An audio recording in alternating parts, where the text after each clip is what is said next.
Good afternoon, everyone. Live from Silicon Valley, California. This is Spiritual Fitness. My name is JM, and I welcome you all to our ongoing series, a Superpower series, where we discuss various qualities that you can attain. Today, we'll be discussing about forgiveness, the mother of compassion, with your host, Vaish, a veteran Bhakti yogi, author, and former monk. We are close to 17 members on Zoom and 50 members on Facebook. I have Shweka helping me out in managing social media today. Good afternoon, Vaish. Welcome to another episode of Success Sadhana. Thank you so much, JM. Good to see you and everybody else. I'm very happy to be back here today, especially for the Superpowers series. These are the much desired qualities that really give our life meaning, happiness, purpose, and help us to succeed in whatever we want to do. So I think it's always exciting to be able to discuss the fulcrum of success and power in our lives, power in the best possible sense to be used for our own betterment and for the betterment of others. So happy today. I was drawing a diagram of the various superpowers, and in the middle I placed forgiveness. In the tradition I come from, in the Bhakti tradition, the teachers that I've had over decades have always emphasized that forgiveness is a power to be acquired. And those who are able to develop this are much happier themselves. And they are also well regarded in the world. Those who forgive are known as having superpowers and being super people. So this is a topic that's really dear to my heart. And it's very practical too, because if anybody's looking for an opportunity to forgive, I don't think you have to go very far. In fact, in delving into the material and thinking about how to present it today, when I was walking out of my house this morning, one of my neighbors I don't know what he's building over there, a rocket ship or something like that, but he uses a very high-pitched drill that, I don't know, it's if you like the dentist drill going all day long. And as I was walking down my back stairs, I was thinking, okay, employ the principles, sir, and see how they work. And they do work.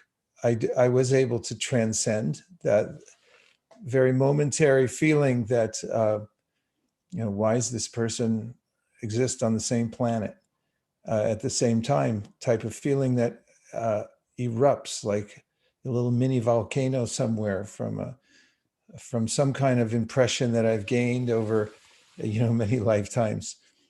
So you needn't go far to have to confront or have the opportunity rather to forgive.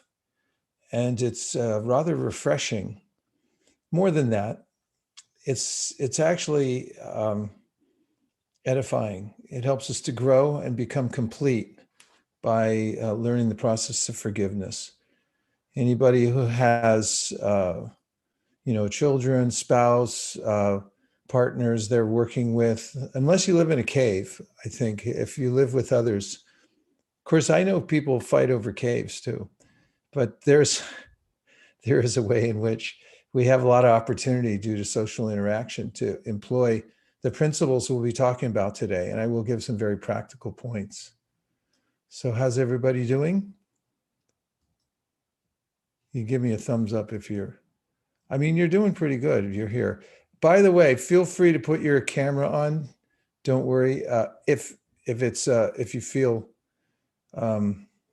inhibited in any way, don't. You can put your camera on. We don't mind if you're in a natural setting or something like that. We're just happy to see you. It brings a lot of energy to the conversation, the broadcast, and everything like that. Charles, I like your hat. See, we would have missed that. All right. Good to see you, Rajiv, Pavani, Milan, Mayank, Eric, Rajesh, Subhadra, and JM, and everybody else. Glad you're here. Thank you very much. We feel your presence. So let's start with a little bit of introspection, because it helps to get centered before we go into a serious topic like forgiveness. And if you just close your eyes for a minute, it's kind of a relief. While you're still awake, you can close your eyes purposefully and then bring your attention to your breath. And relax, but keep an alert mind. Meditation, getting reoriented to who you are, where you are, is absolutely necessary for a productive life. Notice the air that you're breathing in is nourishing your body, and bring some gratitude into your mind that it's being supplied naturally. We can't take anything for granted. As you breathe out, take out all the tension, any impurities in your body, and just let them go out. They'll be reorganized in the environment somewhere else. They don't have to stay with you. Let them go.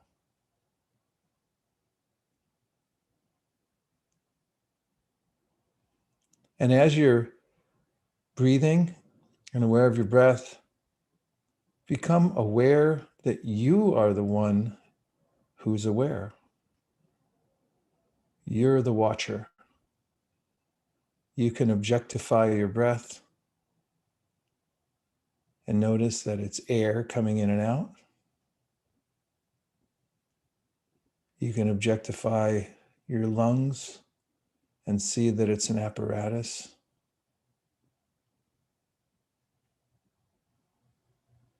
And every organ in your body is an apparatus. It's not you. It's a functioning tool that you're sitting on top of and watching. In fact, the whole physical body is not you. It's a vehicle you're moving around in. You're the witness. And by your desires,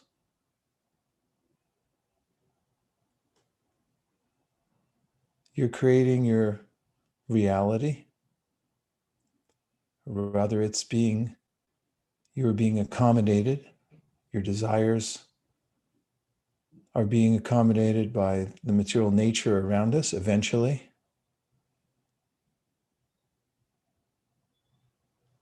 And just notice that the thoughts that float through your mental system like clouds are also not you.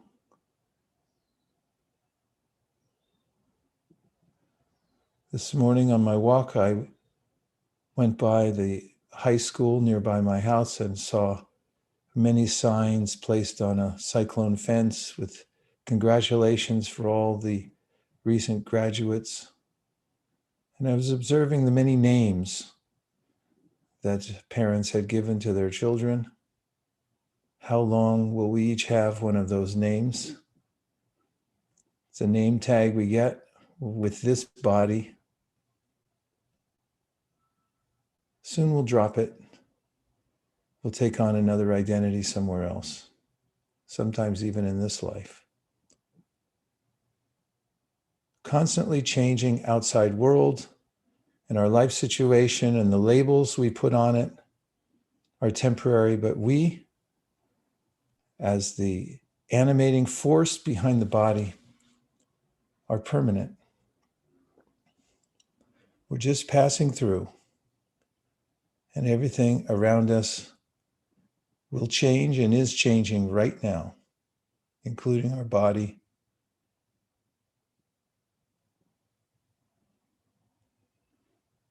And let's do a couple of mantras to feel the presence of the spiritual energy. We can recite the one-syllable mantra Om behind muted mics. You can follow me. Om.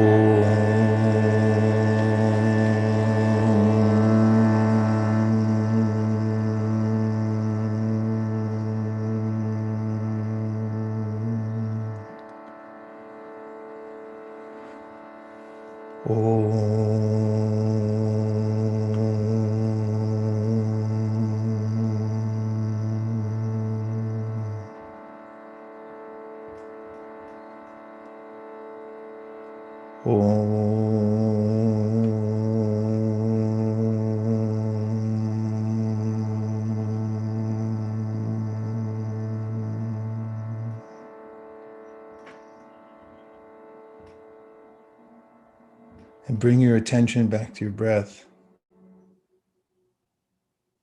You rub your hands together to bring some sensation to your external body and come back into the room.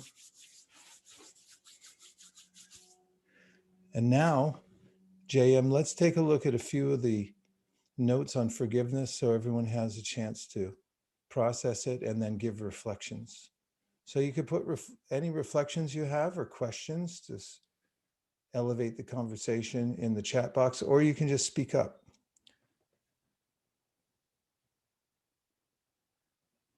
So first of all, the philosophy of forgiveness. It's not, opposite. It's for you, not for them. So it's for you, not for them. We're forgiving not to condone. Forgiveness doesn't mean that we're condoning some behavior. It means that we are letting it go. Stop feeling resentful about a particular activity. It doesn't mean we're saying it's okay. And think about the word resent. Resent means to bring something back again and again, to resend it to your mind. It's resent. Like something happened to me, somebody offended me in some way, maybe they know or don't know, but I resend it to my mind over and over again. Same email I keep sending my mind. Look what that person did. So we don't need to resend it. We can delete the email. It doesn't mean that we condone what they did. And it doesn't mean we also don't take whatever measures are necessary to rectify the situation.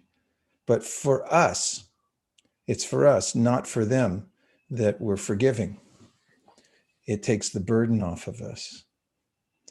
Remember that anger is almost always misdirected. When we become angry, it's not very useful, actually. In very rare circumstances, it becomes useful because anger spills out and it often goes to the wrong person and it exacerbates the situation. So for our own sake, for our own peace of mind, forgive. For us, not for them. And that brings us to the one below that, which is resentment is like drinking poison and hoping the other person will die. It doesn't really make any sense. We're the one drinking that caustic substance, resentment, and we're thinking this is going to affect the other person. I saw an interview many years ago with John McEnroe. He's an iconic sports figure in tennis, and he had refused to go to one of the big tennis matches. And he recalled many years later, when he was more mature, he was resentful that he wasn't respected properly and he didn't go. And then he said years later, he noticed, well, everyone else showed up, they played, they didn't really need me. He was just angry and he thought, well, I just missed huge opportunity. I punished myself basically by taking myself out of the game. So forgiveness is really a gift we give to ourselves, and it's a relief from hurt and pain.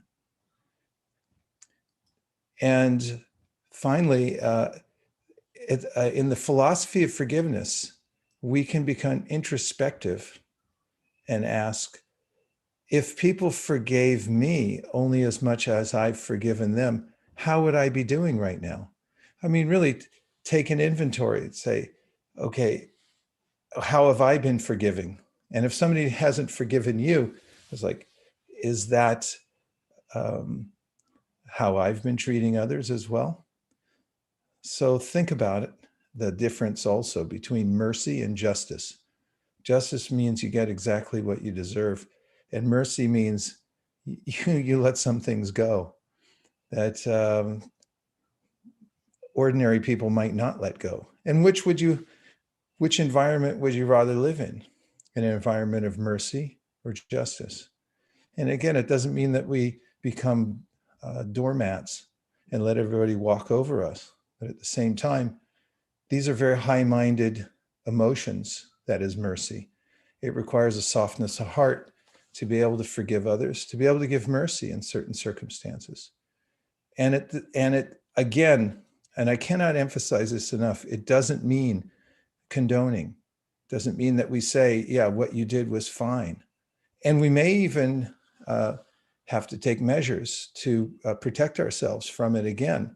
Or the person, for instance, if somebody did something egregious, may have to undergo punishment somewhere along the line. It doesn't mean that that's not part of the process, but we can still forgive as it's all taking place for our own sake, first and foremost. See, we already have a question coming in. Jam, what do we have? So Charles is asking, great reminder during the meditation that racing to some end is not aligned with reality. There is no end and there is nothing to fear. We are just here experiencing on a continuous journey. I like the point. We're always okay in the present moment. And this is a revelation, because the time I'm suffering is when I'm thinking about the past or the future. I'm watching a movie on my mind, and oftentimes it's a horror movie. My mind's reeling away and showing an image of what's going to happen. But if I stop and say, wait a minute, I'm not watching the movie, I'm going to watch what's actually happening right now, and I'm okay. And great revelation to me is that I'm always all right in the present moment. It's when I step out of the present calm that I'm always in, and I look into the future, which is impossible, or I go to the past, which is illusory, then that's when I start reacting to the horror movie. Like, why didn't I do it better? So part of forgiveness really is based on this principle of giving up all hope for a better past. It's not going to happen. Give up all hope for a better past. There is no better past. We can only be in the present right now. We have another question. If one keeps forgiving adharma, how will dharma prevail? As I mentioned, okay, so dharma and adharma, there are rules in society that help us to be in harmony with nature and with each other. Adharma might be somebody who steps outside those rules and violates the rights of others. Now, what do we do about that? As I mentioned, and I said, I wanted to reemphasize, we're not doormats, and it doesn't mean there isn't due process. However, even as we're going through the due process and people are being dealt with by the proper process in order to rectify them in a societal situation or an individual relationship, we still have the right, we still retain the right to forgive them simultaneously. And again, forgiveness is for us, it's not for them. It's not condoning anything. It's simply learning the art of letting go from within our own heart, even as we're moving through the due process that may be necessary to rectify the adharma. We have Linda who's asking a follow-up question. Is it okay to forgive but no longer see or engage with that person who harmed you, even if family? I feel I need to do this for my own peace, but I sometimes feel a sense of guilt over my decision. It's absolutely okay. We have a right to choose our association, and progress in any discipline especially spiritual discipline, has to do with association. And we have a right to choose our association. In fact, a duty. If we know what's good for us, and what's good for us is good association, then we have to be careful about whom we associate with. We should be judicious about it.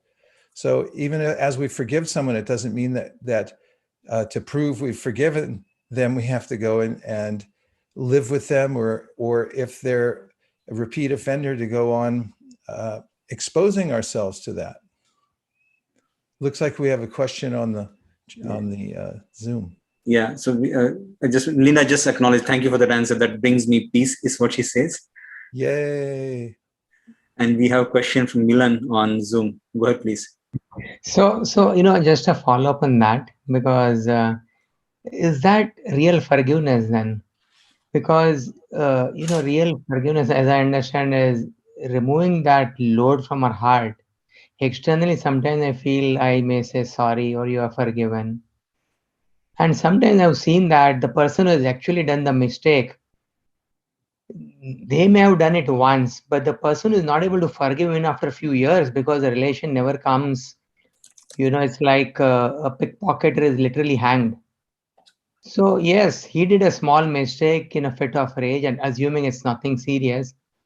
But the other end of the spectrum is person really thinks, yes, he's forgiven, it's okay. But really, they are not able to let go. So then where's the question of forgiveness? Just superficial, I thought. So what's the question? So the question is, to the earlier discussion about, if someone does something to you, you can say, okay, you're forgiven, sorry. But you don't really maintain a relation with them. So then I'm doubting, is that really a forgiveness? Or, the person who thinks so is not even really realizing that he or she is not really forgiving. Could you say your question in one sentence, please? Sometimes I feel people don't realize they are not forgiving. They think they are forgiving, but they are not really giving up. Forgiving is give it up, forget it. It's superficial when they say it's okay. But I often see that's not the case. What's your thought on that?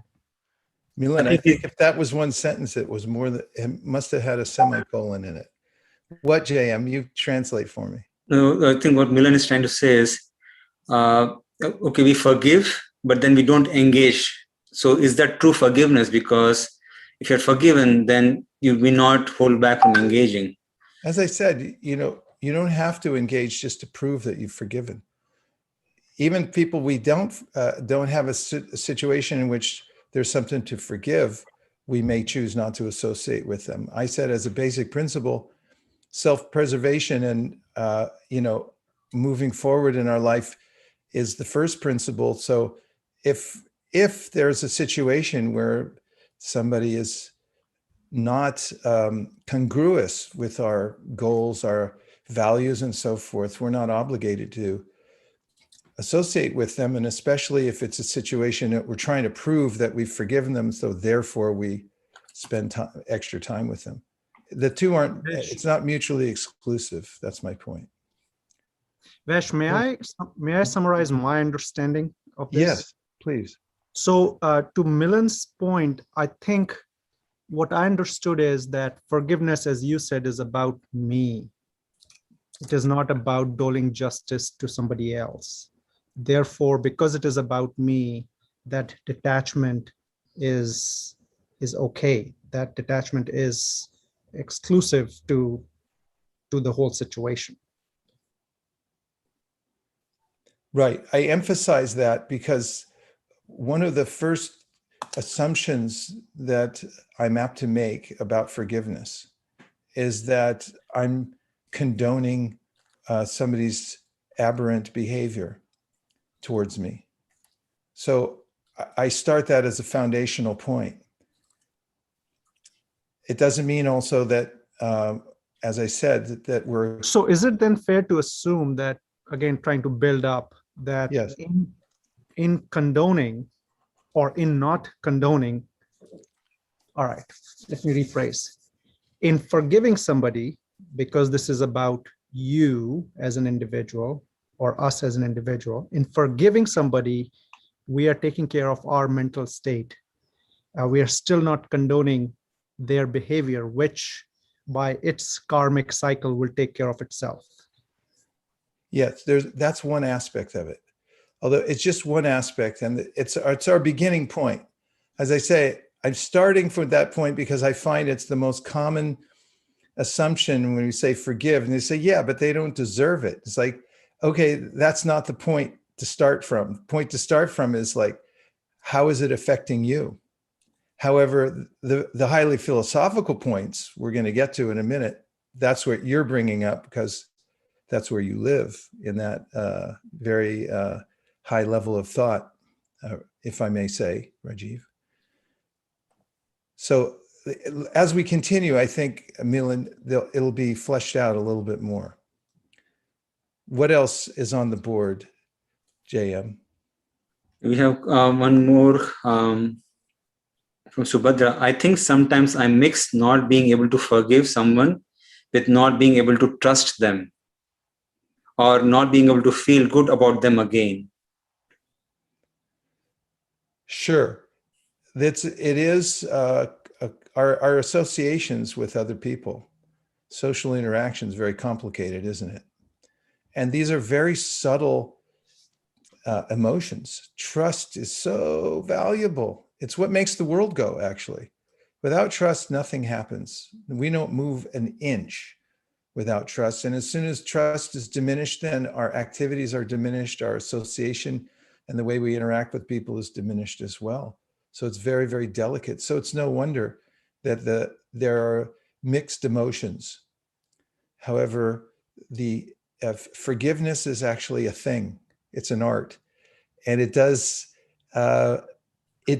move a lot of the other emotions, and it also is mixed with them as well. So it's good to sort of analyze them very carefully and see which is which, and also get philosophical about it.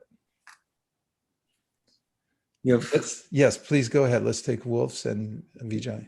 Yeah, so Wolf said, when we are forgiving those who died, good example of forgive and distance yourself. When we are forgiving those who died, a good example of forgiving and distancing yourselves. Yeah, I mean, it doesn't mean the person has to be living right now to forgive them. Again, I'm the one who's carrying it, and I can let it go. Vijay's question is there any threshold to forgiveness? Depends on how much you've developed it. And that's one of the points here, is to increase our threshold for forgiveness. First, we have to become aware that it's a thing. It's actually a superpower to develop. And as we develop it, our threshold will increase. Next, just Charles. Maybe this will help. Forgive. Stop feeling angry or resentful toward someone for an offense, flaw, or mistake. I think he's just sharing the definition. Yep. And Vijay says, I mean, by if you forgive, but if person keeps repeating same mistake, then like, is there a threshold? Yes. Yes, there is a threshold. And we don't subject ourselves to those who would harm us in the name of forgiveness and just say, please violate me. That's not what we're saying here. The two things, concepts are not mutually exclusive. That is, taking steps to protect oneself or separate oneself from somebody who has not evolved to the point where they can live with others in a proper way, or that we're just incongruous with. Absolutely, we don't resonate with a certain type of person. Forgiveness doesn't mean that we have to move in with them. It also doesn't mean that if they've done something to us that is unlawful, socially or legally, that we don't take due process to rectify the situation. But we can simultaneously forgive. How can we do that? That's what we're going to go into now. Let's show a few more slides, because as Rajiv is urging us to do, think from a higher perspective. And let's try to enter into that a little bit more. Here we go. Some points about how to forgive. So I'm going to go into the definition of empathy. In fact, let's skip ahead. I think it'll help. There's no law that you can't skip ahead on PowerPoint slides, is there? If there is, please forgive me. Okay, go ahead further. Further, empathy. There's empathy, the power to empathize. So empathy, the ability to feel for another person's situation. So this is developed through a perspective of who we are, actually. We're all in a particular situation. We could say existential situation. Every living being is within in the grip of karma. And see, there's an old statement I've always appreciated in that: don't take a person's intention too seriously when they're under duress. Also, if we realized how people's natures control them, it becomes frustratingly difficult to blame them. I'll say it again.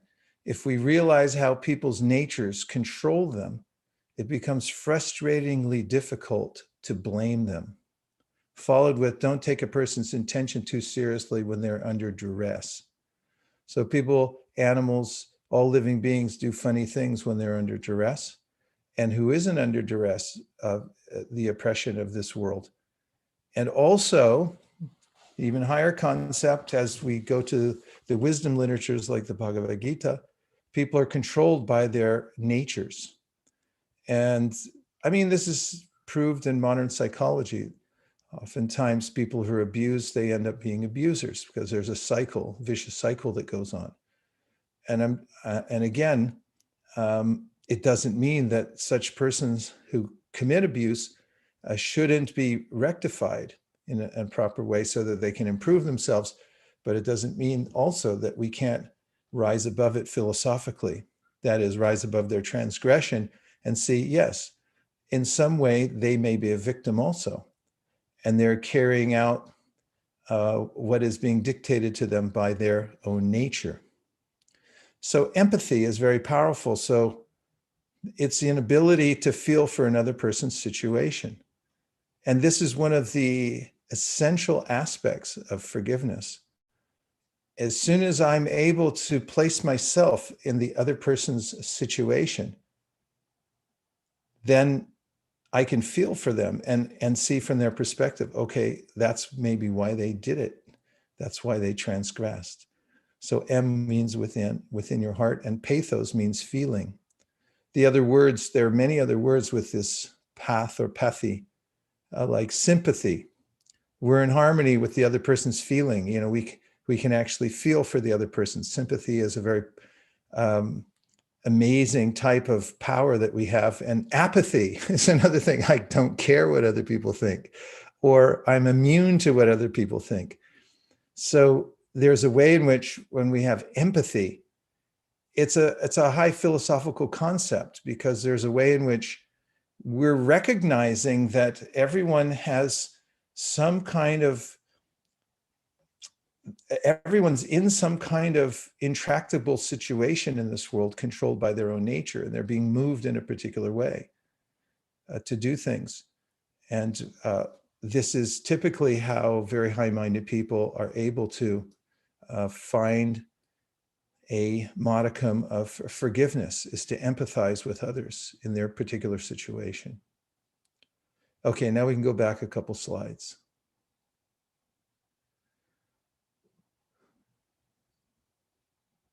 And this is the practice of forgiveness.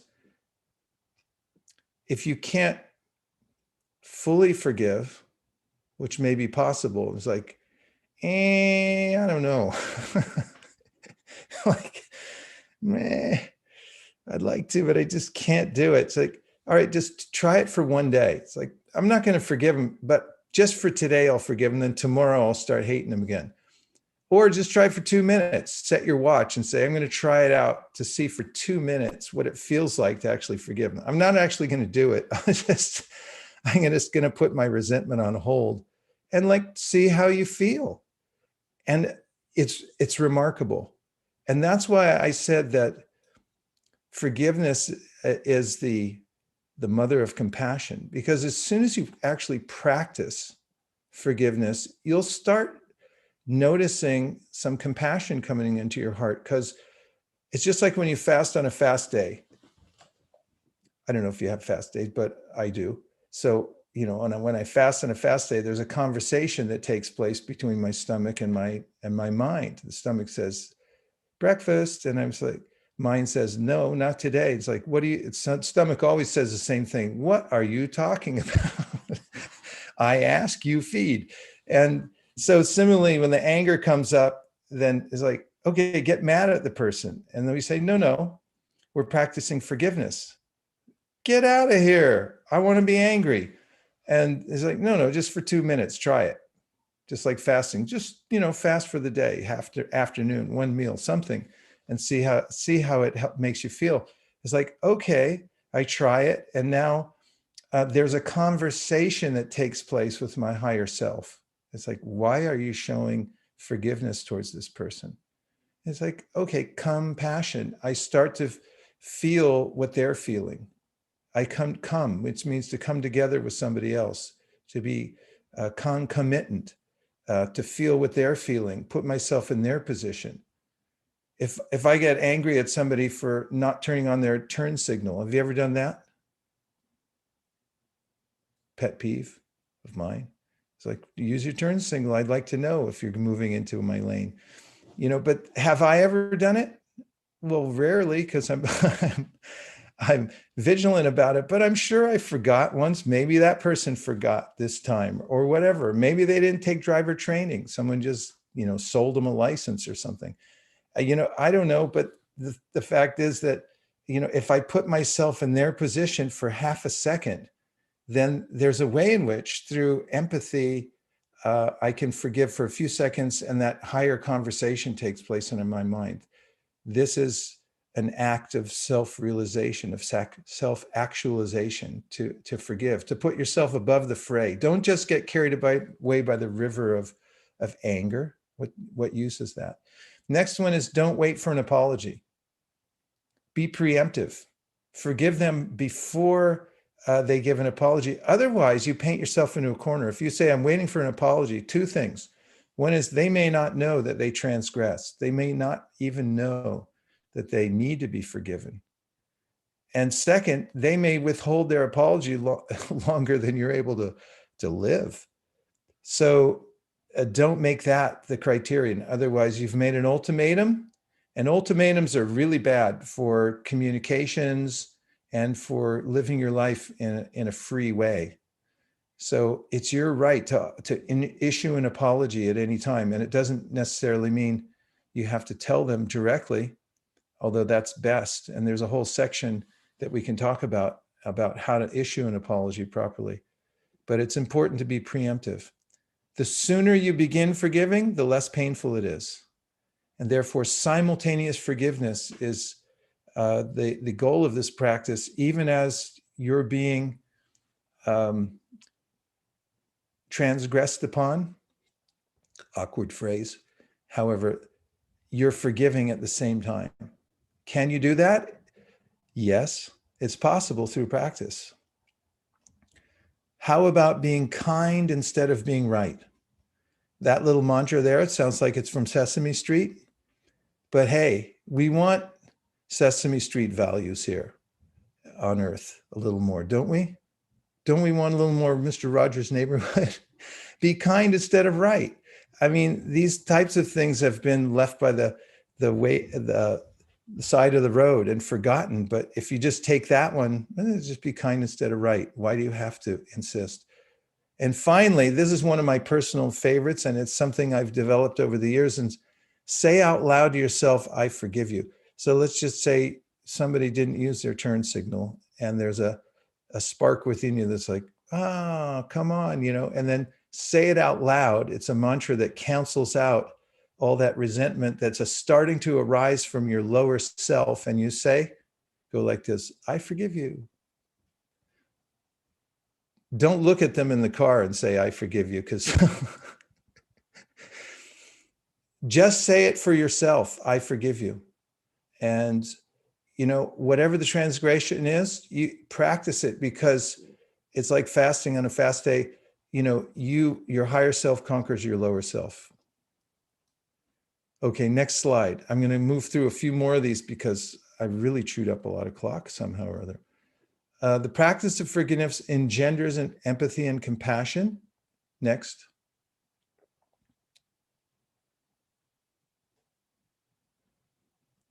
So, the origin of the word, for, completely, and give, pardon. So to completely pardon somebody, it's actually a power. Only emperors can fully pardon somebody, or presidents, apparently, except themselves, I guess. But that's why forgiveness is a power. Only very powerful people are able to mete out forgiveness. Consider that. Like, who's able to give a full pardon? Only somebody who's on a very, very high level can do that. And so forgiveness is a high level spiritual emotion or ability, superpower. Couple more. Compassion, another word. So these three, I like. They're all related.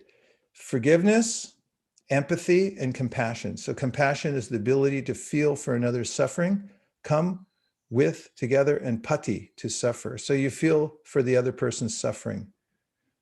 This is compassion. So here's a few tips. Don't carry grudges. You see the little grudge there on the upper left-hand side?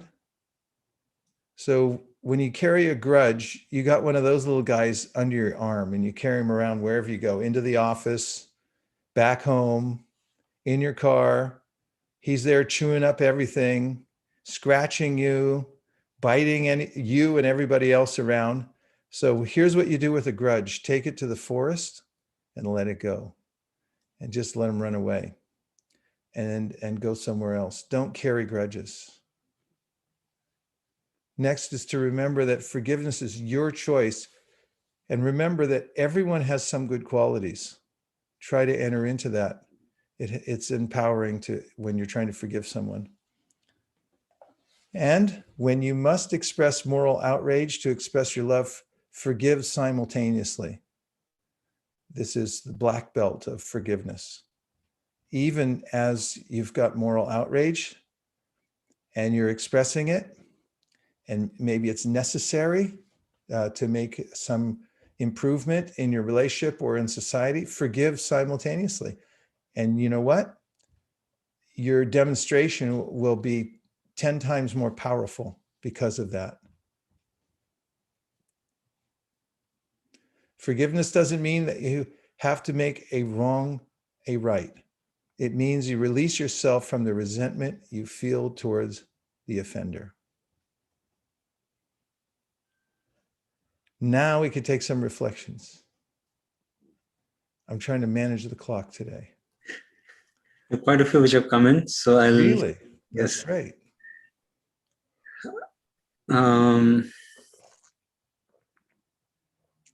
Charles says, really resonate with number 4. For me, once anger or resentment getting going within me, it builds quickly.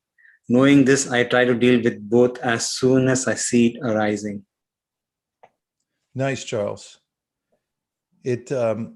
Anger or resentment gets going. Yeah, in the wisdom literatures, anger is compared to fire. It comes from an energy in the universe called Rudra. And the Rudra energy burns everything up. And so those who are advancing spiritually or just being civil and balanced people are advised to put out anger. There's 3 things: debt, fire, and disease. This is from ancient practical wisdom. 3 things you should always deal with immediately: debt, because it'll grow; fire, starts as a little thing, burn down the whole city. So a whole song about it in Chicago when the cow kicked over the lantern in the in the shed and burned down the whole city. And disease. You say, oh, it's just a little thing, no big deal. I'll treat it later. Then next thing you know, it's taken over and it can spread, I guess, it seems like. So debt, fire, and disease. So definitely anger. And one of the ways to put it out is to be prepared. That's why we practice forgiveness and forgive simultaneously. Does that sound hard? I'd like to hear from everybody what you think. I mean, does this sound practical, hard? Is it something that you want to try? When I say wise, who is that? Charles, go ahead, please. it sounds wise. Sounds wise. and yeah, I just want to preface that too with just wanted to share that authentically there. I'm not crazy or anything with the anger and resentment building up, but I really like that idea of balancing the if we do have some kind of outrage and it is geared towards love or bringing some sort of social justice to the world, balance like strategically or having that awareness to level that with forgiveness, right? Yeah. I think like you're saying, it is a real energy, it is a real thing. Releasing that anger, that resentment can make you more effective. So yeah, when Nelson Mandela was held as a political prisoner for decades, and when he got out of prison, he was greeted at the car, and later on, Bill Clinton met him and talked to him, and he said, "How did you feel when you walked out? Do you hate those people who took away your life?" And he said, "Actually, I forgave them immediately because," he said, "I didn't want to be imprisoned any longer. If I had held on to the resentment for them taking away my life, 30 years away from my children and so forth, then they'd still have me," he said. And this is much to the point. So, relating to what you said, we can notice in the world that people have developed these qualities like forgiveness. They may be activists in many different ways, but simultaneously, if they're very high-minded, their activism takes on a different dimension altogether. It becomes indelible. There's something intangible about it that becomes, as we say, a superpower, this forgiveness. Like, how can you do that? How can you forgive them? Well, I have a higher perspective of what's actually going on in the world. For instance, let's go back to what Rajiv said, because it was so powerful about karma. So here's a simple statement. Karma will reach its goal. Karma always reaches its goal. Let's hear for a couple seconds who would like to comment on how that statement, if true, we're taking it as a hypothesis, karma reaches its goal. Let's just say that's true. Whatever we do comes back to us. Every individual, we don't get away with anything individually. Okay, hypothesis. Let's just say for the next 2 minutes that it's true. So now, how would that affect, if it is true, your power to forgive others? Somebody comment. Off the top of your head, what do you think?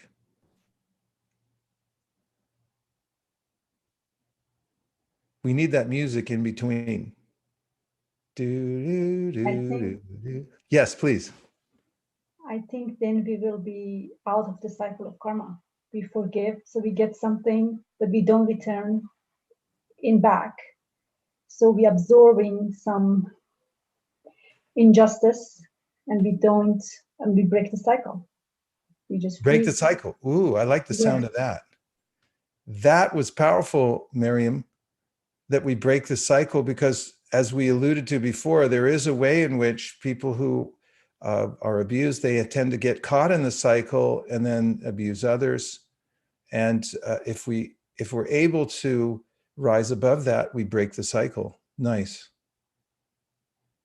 If it's true that everybody gets their just desserts, it's actually a name of a place, the just desserts, then how would that affect your particular ability to forgive somebody? What does it mean philosophically, and what does it mean practically? Somebody else say some more thoughts.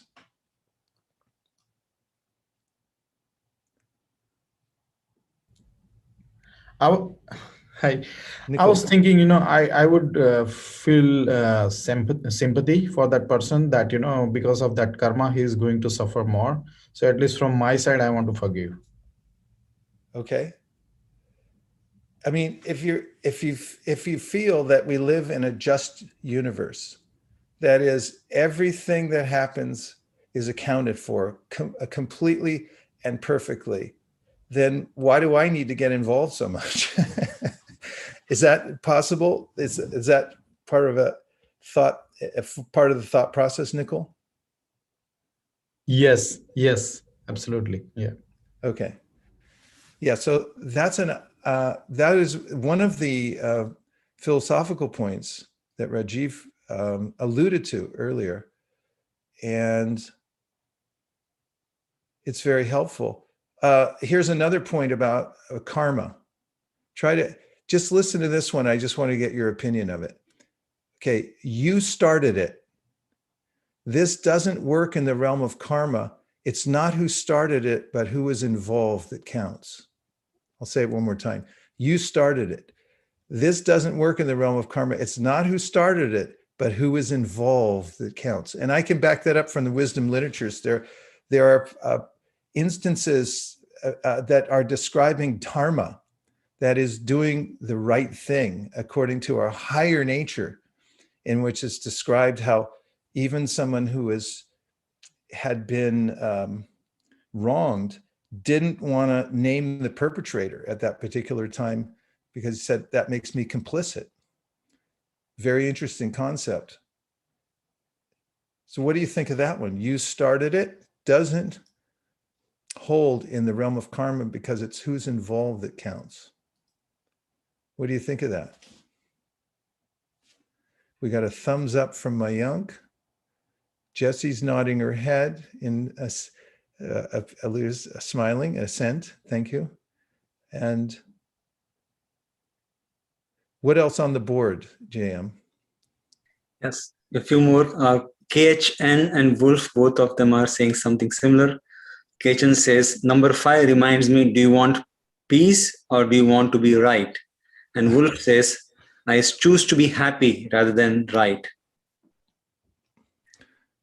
Yeah. And better to be kind than to be right. And by being kind, you can be, go ahead, JM. No, Omar has a question. Yeah.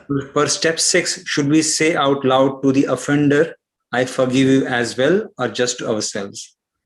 Well, you have to be really careful, because that statement, I forgive you, it can be taken as an affront, because often people don't even know that they're offending us, or they feel they were justified. And if you say, I forgive you out loud to the person, they'll take it as, perhaps they could take it as being a way that you're condescending.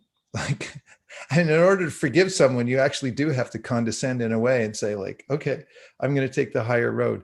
So that's why I mentioned, say it out loud to yourself.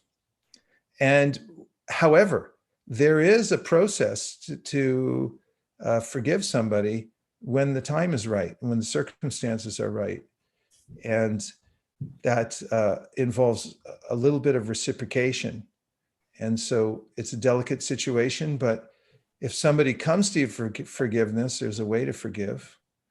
And also, if the person doesn't ask for forgiveness, it doesn't mean that we can't forgive them anyway, internally, and use that phrase.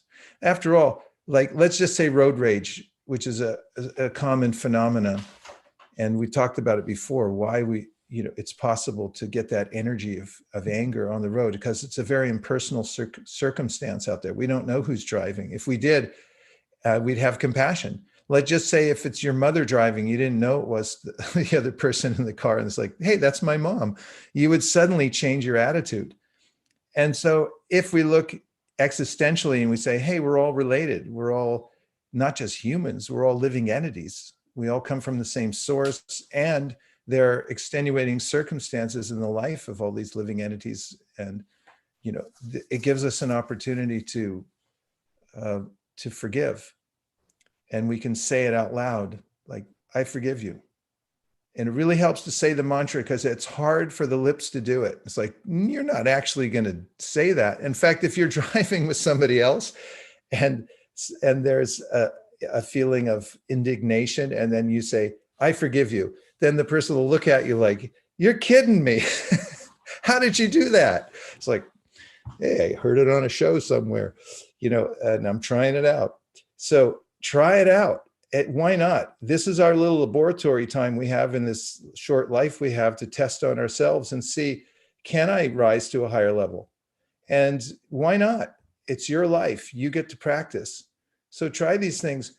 They are self-evident. Forgiveness is self-evident. It's a high-minded emotion. Compassion is self-evident. You don't have to prove compassion. It's there in the essence of our consciousness that we know it's right. When we see somebody show compassion to another or to forgive somebody else and to have empathy, we just naturally say that's the right thing. And when we see transgression and apathy and so forth, then we feel, oh, that's wrong. You can't prove it mathematically because it's above the physical principles. That's why these are metaphysical principles. And they're non-sectarian. It doesn't matter what culture you come from or what religious persuasion you're from. Compassion, empathy, forgiveness are the hallmark. If you don't have those, what have you got? If you use whatever ideology you have to bludgeon others and to not forgive, then what kind of ideology is it? Therefore, I propose that these are superpowers that come from the spiritual realm. And if we employ them in our own lives, then we naturally rise to that spiritual platform. They are unassailable. And you'll find that just by practicing these on a basic level, people will feel inspired by it. Even if it's in a fledgling way you practice, you'll be inspired by yourself because how did you do that? It's like, it's inspiring to even just put your little finger on these very high-minded emotions and principles, just to contemplate them. Vesh, can I just add two things to the We insist upon it, Rajiv. Thank you. You've really, got us off on a really good direction today. Thank you. Thank you. Go ahead. So in the dialogue that Charles and you were having, I picked on two words. One is Charles used the word wise. And then in your narration of Mandela's story, you used the word wisdom, or imprisoned rather. And the picture evolving in my head was that in the journey that we are all on, be professional, be personal, social, whatever it is, not being able to forgive is very shackling. It's holding you back from going that distance, from continuing that journey. So we really, in our own enlightened self-interest, cannot afford to be shackled, right? So that's my first thought. The second thought was that when you were talking about karma, you used the word as much. And that is sort of the idea as well, which is that yes, we are all involved in this karmic game, but we don't have to be involved as much. And in this context, the involvement means holding angst or transgressions, or no, we don't have to be involved. Just let it go. So just two thoughts for the day for me today. I really like both of them very much. And the second idea that we are holding on ourselves, and when we're able to process the experiences we're having in this world, including the kinds of emotions that are arising within us from a higher perspective, and we're able to come to this point that you're describing of not holding on to certain types of things, like the Bhagavad Gita talks about what's called akarma. It's a way of working in the world without entangling yourself because you're not claiming proprietorship. I heard an interview with Monty Python recently. He was a really close friend with George Harrison. And, they did movies together and things like that. And he was saying that he knew George really well, and that he said George was always preparing for death. He said not in a macabre way. He said he did normal things. He hung out. They had fun together. He said, but he was with him when he died, and he said that he was actually prepared for death because he kept looking at things from a higher perspective and thinking, I'm just passing through here and I have to be ready. After all, he wrote that song, I think in 70s or something like that, called The Art of Dying. So the point is that there is a way to live in the world but not be of it, to not be besmirched by the intention to be the controller and the owner of everything. And one of the devices through which this is achieved is the power of forgiveness. It's very practical. It's something you're going to experience even today. I guarantee you, when you walk away from this, there's going to be a situation where you're going to you have the opportunity to forgive somebody. So try it as homework and see what happens. Thank you very much, everybody, for coming in today. I was really happy to be here with you. And the yogis in the caves high in the Himalayas, when they come out after their weeks and months sometimes of meditation, they look for a few roots and they see each other on the path and they wave to each other and they say, Haribo. So everyone, we're in little caves here. You can unmute, turn on your camera and say, Haribo. Haribo. Haribol. Haribo. Haribol. Haribo.